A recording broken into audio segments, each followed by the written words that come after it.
वनवास के दौरान भगवान राम, लक्ष्मण और माता सीता पितृपक्ष में श्राद्ध करने के लिए बिहार के गया धाम पहुँचे। वहाँ ब्राह्मण ने भगवान श्री राम और लक्ष्मण को श्राद्ध कर्म के लिए आवश्यक सामग्री जुटाने के लिए कहा।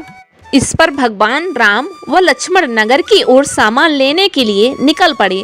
ब्राह्मण देव ने माता सीता से आग्रह किया कि पिंडदान का समय निकला जा रहा है।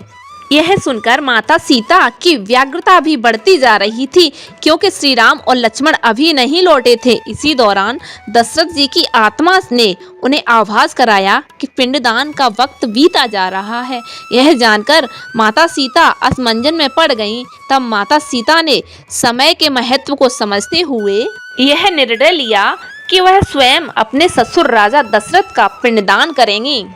उन्होंने फाल्गु नदी के साथ साथ बटवृक्ष, कौवा, तुलसी, ब्राह्मण व गाय को साक्षी मानकर स्वर्गीय राजा दशरथ का पिंडदान विधि विधान के साथ किया। इस क्रिया के उपरांत जैसे ही उन्होंने हाथ जोड़कर प्रार्थना की तो राजा दशरथ ने माता सीता का पिंडदान स्वीकार कर लिया।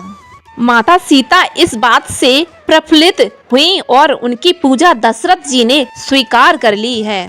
इसके बाद उनके मन में संयस भी हुआ कि प्रभु श्री राम इस बात को नहीं मानेंगे, क्योंकि पिंडदान पुत्र के बिना नहीं हो सकता।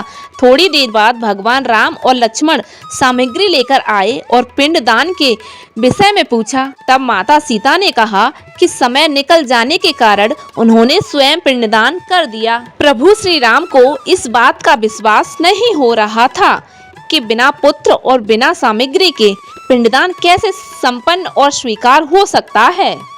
इसके बाद माता सीता ने कहा कि वहां उपस्थित फाल्गु नदी, तुलसी, कौवा, गाय, वटवृक्ष और ब्राह्मण श्राद्ध क्रम में गवाही दे सकते हैं।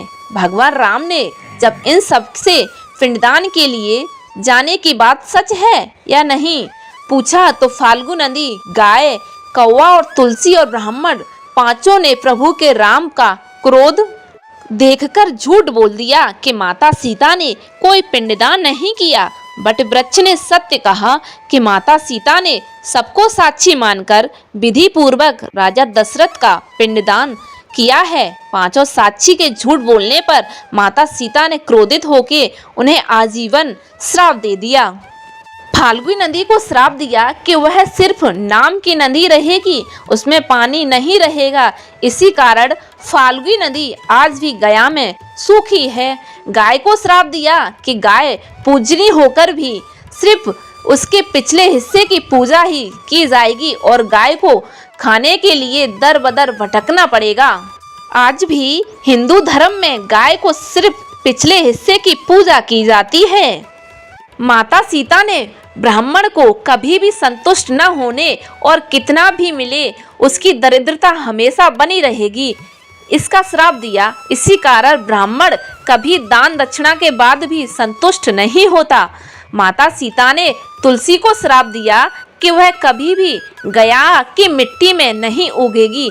यह आज तक सत्य है कि गया की मिट्टी में तुलसी नहीं फैलती और कौवा को हमेशा लड़ झगड़ कर खाने का श्राप दिया था।